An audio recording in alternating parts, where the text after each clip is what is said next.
I'm Matt Homann, the founder and CEO of Filament. We're sitting here in St. Louis, and I'm talking with Stephen Wurth, the director of Purina's Retail Innovation Center. So, Stephen, you're an innovation lab leader. Tell me some of the challenges that you have with running your lab the way that you do now. I mean, where to start? How do we maintain connectivity to what people are looking for? I mean, we're constantly trying to figure out how does our value proposition continue to evolve, maintain flexibility, and just how do you not be on an island? I think that's the biggest thing for us is we have such a unique spot within the organization that it's hard to get people to understand what our challenges are, what we need, what is our vision. We've got a lot of support, but at the end of the day, what we found is there's other people like us out in the world, and the connection between those people is an opportunity that's currently unmet. So as you think about a community of innovation lab leaders, that doesn't exist today, does it? Not that we've found. I started networking just informally with several people that were just like-minded that I got connected with either through networks that I was already a part of, things like that. But those have been so fruitful because you find these overlaps of I'm dealing with the same, how do I maintain investment? How do I get stakeholders enrolled?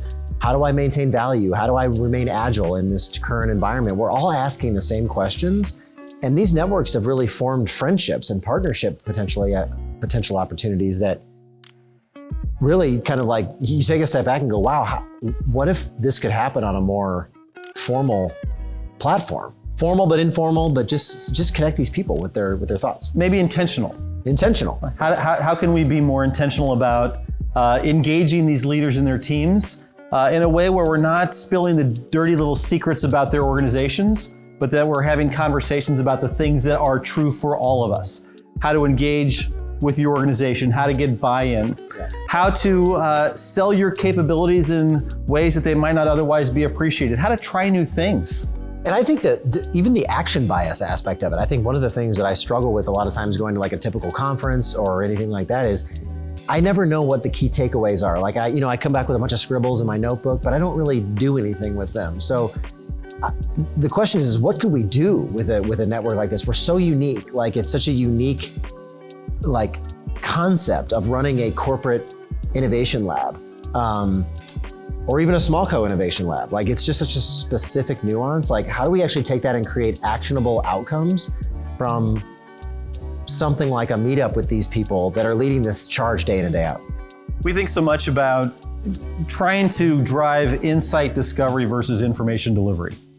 One of the things that's unique about Lab is that we're banning PowerPoint presentations. Tell me a little bit about why that strikes you as something worth doing. I think the problem, and look, I'm a PowerPoint fan, quite frankly, but there's a time and a place. But I think people hide behind slides sometimes. It becomes too formal, too polished versus just the raw, honesty that comes with the challenges of what we're facing. And so really what the concept of this is really more of a open dialogue, an open forum in a space that is meant for non-compete organizations. So we're not spilling, to your point, dirty little secrets. We're not giving away corporate strategy. We're just talking about learnings and case studies and insights and ways of working, potential overlap opportunities where we're driving value. It's almost a 1 + 1 = 3 effect where could we actually start, a lot of us are serving the same people to some extent. We're overlapping with other retailers or other strategists, other partners. How are we driving value for them? And how are we sharing those learnings so we can all be better as a collective network? One of the things that I know you've seen and we have as well is that when you look at innovation labs, it is a term that is common, but the execution could not be more different.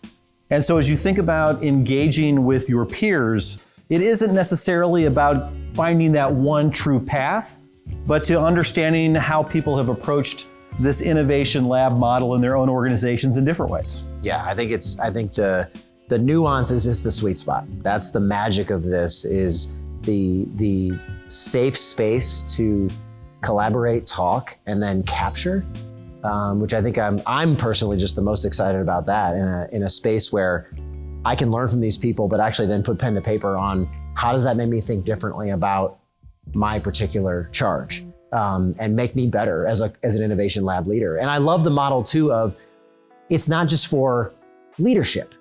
This is about different levels within the organization. You've got the practitioners, you've got the senior leaders, and then you might have that kind of lab expert that's in the middle, kind of facilitating between those two groups. That's the mission for this, is to connect that ecosystem of people. So there's value being driven, and it's not about top down, it's about the network of people that are striving to make change and try to drive value and delivering something for them. The teams that come to Lab, it's built for teams. So you have an opportunity to bring not only that innovation lab leader, but almost a one up and one down. Someone on their team who helps execute their day-to-day, but also at the top level, someone in the organization who might be sponsoring them, who might be funding them, or otherwise getting significant benefits from the fact that a lab is in their organization. Tell me a little bit more about why having more than one person in an organization would add value to Purina or other organizations like yours. I think having more than just the innovation lab leader in a network like this, and targeting more of the key stakeholder network, allows for a bigger value impact in terms of the traction you can gain to implement change. That's the key to this. Is what I've learned leading Purina's innovation lab is it's not about my vision. It's not about my team's vision. It's about the collective vision of the organization. And that is a network of people that have different incentives, different thoughts, but all essentially aligned to the same purpose, mission, and values. And we want to help basically enable more of that to create better connectivity to what we're doing and share those learnings in an effort to make us better, but ultimately to give that back to the organization to create shared value for the entire network of people.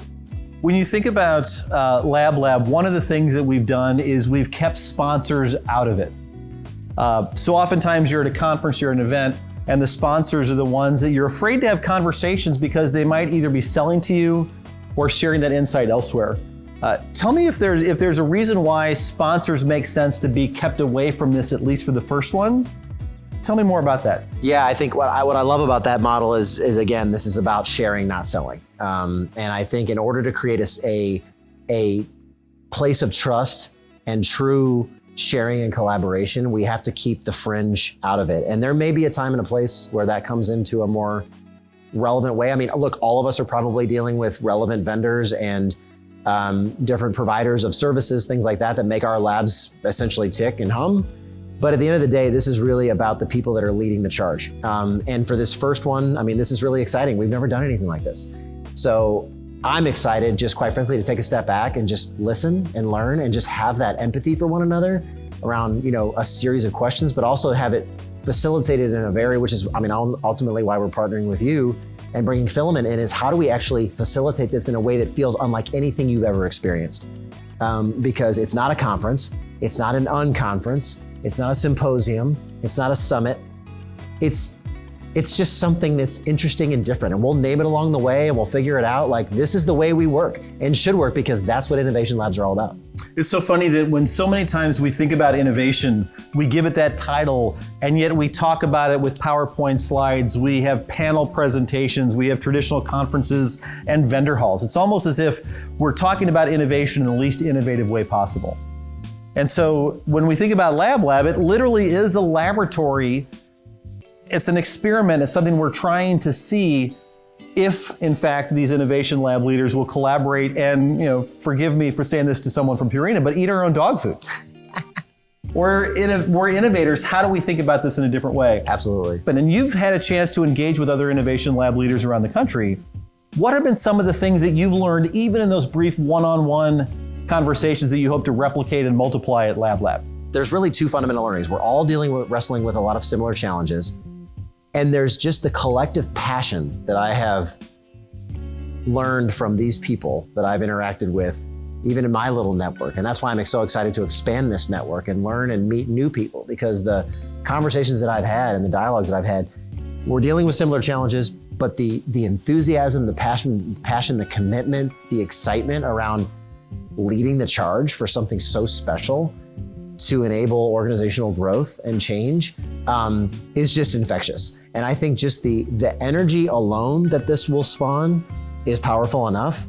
But I also think just the programming that we're putting into it to create action and accountability at the end is the sweet spot. You clearly are enthusiastic about this as an innovation lab leader yourself. But part of the lab model is to engage and invite the people who lead the innovation labs. If you were making a pitch to your boss or your boss's boss about why they should come, what would you tell them? Yeah, that's a good one. I think the one thing I would tell them is we're all going to learn something new that's going to make our impact to our organizations better. And I think that's what everyone's striving to do. What is the value that we imprint on our organization every day? I think it's going to educate them differently. I've heard varying levels of engagement at these levels. So I think it gives some people the opportunity for these people to come learn. But then I also think it gives some people that even have the support already an accelerator factor that allows those people to become more equipped with the sound bites, knowledge, and essentially, through the network of these people, the ability to go, look, we're not alone. So when we go talk about value propositions, sell-in, investment, things like that, we can use this experience and the people that come to this as a mechanism to be able to allow them to drive the change alongside of us. One of the things that we'll be doing at Lab on our last day is a blank sheet of paper exercise.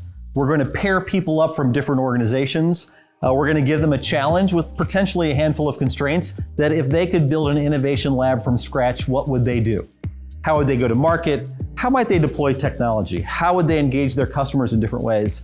And they'll pitch that at the end of the session with a chance as we walk away thinking, oh my goodness, there's so many great ideas that even if I take one or two of them back with me to my own lab, it will have moved the needle for me.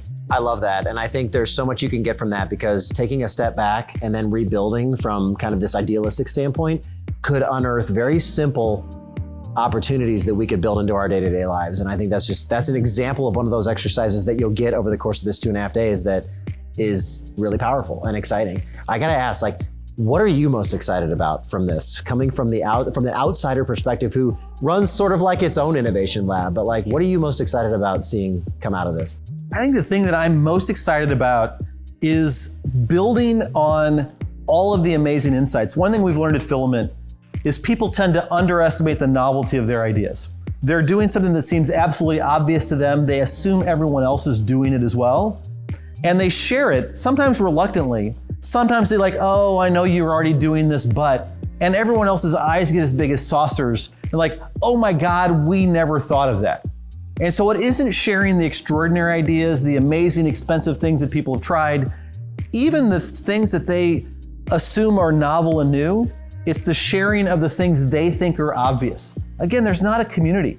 There's not a binder or a manual that says, here's the 17 steps to open up an innovation lab. Everybody has kind of kludged these together in different ways, sometimes on a shoestring, sometimes with millions of dollars of budget and corporate support.